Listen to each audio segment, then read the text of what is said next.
I'm sorry to say this, ₹1 ఎన్ని సున్నాలు ఉంటాయో తెలియదు. కోట్ల నోటకట్లు చూడడం వాళ్ళు కూడా ఈ రోజు కోట్ల గురించి మాట్లాడుతున్నారు. కోట్ల నోటకట్లు చూసుకుని తెలుగుదేశం పార్టీ టికెట్లు అమ్ముకుందని చెప్పి ఒక అభియోగాన్ని మోపాలని ప్రయత్నం చేస్తున్నారు. ఈ జడా శ్రవణ్ కుమార్ అనే పర్సన్ ఎవరైతే ఉన్నారో ఆయన చరిత్ర ఏందో మనం చూసాం, ఆయన రాజకీయం ఏందో మనం చూసాం, ఆయన స్థితిగతులు ఏందో మనకు తెలుసు. ఈ పర్సన్ చేసిన బేస్లెస్ కామెంట్స్ గురించి ప్రజలు పట్టించుకునే పరిస్థితి కూడా లేదు. కాకపోతే ఈ రోజు తెలుగుదేశం పార్టీ నాయకులు అవచ్చు, తెలుగుదేశం పార్టీ కార్యకర్తలందరూ కూడా తెలుసు తెలుగుదేశం పార్టీ సంస్కృతి ఏంది, తెలుగుదేశం పార్టీ టికెట్లు ఎలా ఇస్తుంది, ఏ బేసిస్ ఇస్తుంది అందరికి తెలుసు. ఈ రోజు ఈ జడా శ్రవణ్ కుమార్ ఆయన సామాజిక వర్గంలో వచ్చిన వ్యతిరేకతను కప్పిపుచ్చుకోవడం కోసం రైల్వే కోడూరు ప్రాంతంలో ఒక మహిళని మాధవి మురళి అనే ఒక దంపతులను బయటకు తీసుకొచ్చి ఏదో తెలుగుదేశం పార్టీలో ఒక కొంతమంది డబ్బులు తీసుకుని ఆమెకు టికెట్ ఇవ్వలేదని చెప్పి ఒక అభియోగాన్ని మోపాలని ప్రయత్నం చేస్తున్నాడు. నిజంగానే వేమన సతీష్ గారికి ₹7 కోట్ల డబ్బులు ఇచ్చినట్టు మీ దగ్గర ఆధారాలు ఉన్నాయా? ₹7 కోట్ల డబ్బులు ఇచ్చే స్తోమత మీ దగ్గర ఉందా? అసలు ₹7 కోట్ల డబ్బులు మీ దగ్గర నిజంగానే ఉంటే వేమన సతీష్ గారికి మీడియేటర్ ఎందుకు పెట్టుకున్నారు? డైరెక్ట్ గా వెళ్లి పార్టీ ఆఫీస్ లో మాట్లాడొచ్చుగా. ₹7 కోట్ల నేను పెట్టుబడి పెడతాను, మాకు రైల్వే కోడూరులో చాలా ఎగ్జిస్టెన్స్ ఉంది, రైల్వే కోడూరు ప్రాంతంలో నేను చాలా పార్టీకి పనిచేశానని చెప్పి ప్రొఫైల్ పెట్టుకుని టికెట్ ట్రై చేసిండొచ్చుగా. మరి మధ్యలో ఈ మీడియేటర్లు అందరూ ఎందుకు పెట్టుకున్నాం అంటే మీరు ₹7 కోట్ల డబ్బులు లేదనేది వాస్తవం, ₹7 కోట్ల డబ్బులు ఇవ్వలేదనేది కూడా వాస్తవం.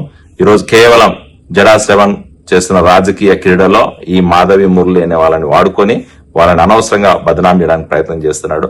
ఆయన సామాజిక వర్గంలో ఆయనకు వచ్చిన వ్యతిరేకతని కప్పిపుచ్చుకోవడం కోసం, వైసీపీ మెప్పు కోసం, జగన్మోహన్ రెడ్డి దగ్గర మెప్పు కోసం, జగన్మోహన్ రెడ్డి ఇచ్చే తాయిలాల కోసం తెలుగుదేశం పార్టీ మీద బురద జల్లాలని ప్రయత్నం చేస్తున్నాడు తప్ప ఇక్కడ ఎక్కడా ఫ్యాక్ట్ లేదు. ఒకవేళ నిజంగా తెలుగుదేశం పార్టీలో కోట్లు తీసుకునే సంస్కృతిని అంటే ఈరోజు 40 సంవత్సరాల రాజకీయ చరిత్రలో ఎన్ని కోట్లు డబ్బులు కలెక్ట్ చేసినాలో, ఎన్ని వేల కోట్లు కంపెనీలు ఈ రోజు పార్టీ ఉండాలో, పార్టీ ఫండ్ ఉండాలో, ఒక కార్పొరేట్ కంపెనీ లెవెల్లో ఉండాలో పార్టీ. మరి ఈ రోజు పరిస్థితి ఎట్టుందంటే ఒకవేళ పార్టీలు ఏదైనా ఈవెంట్ చేయాలంటే ఈ రోజు కూడా ఫండ్ రైజింగ్ వెళ్లే పరిస్థితి తెలుగుదేశం పార్టీది. తెలుగుదేశం పార్టీలో డబ్బులు తీసుకుని టికెట్లు ఇచ్చే సంస్కృతి లేదు. పనిచేసిన వాడికి టికెట్లు ఇస్తాం, నిజంగానే పార్టీ కోసం పనిచేసింది, ప్రజల్లో క్రెడిబిలిటీ ఉండి ప్రజలకు పని చేసేవాడు, ప్రజల్లో తిరిగేవాడికి మాత్రమే తెలుగుదేశం పార్టీ టికెట్ ఇస్తారు తప్ప ఎవడు పడితే వాడి దారిలో వాళ్ళందరికీ కోట్లు డబ్బులు తీసుకుని టికెట్లు ఇస్తానంటే చాలా మంది ఈ రోజు మా పార్టీలో కోట్ల క్యూ కట్టేవాళ్ళు. సో అలాంటి సంస్కృతి, అలాంటి సాంప్రదాయం తెలుగుదేశం పార్టీలో లేదు.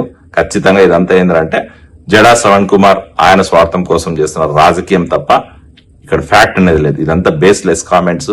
వేమన సతీష్ గారు డబ్బులు తీసుకోలేదు, వేమన సతీష్ గారు డబ్బులు ఇచ్చినట్టు వాళ్ళు ఇచ్చినట్టు ప్రూఫ్ ఉంటే తప్ప ఇలాంటి కామెంట్స్ ప్రజలు విశ్వసించే పరిస్థితి లేదు.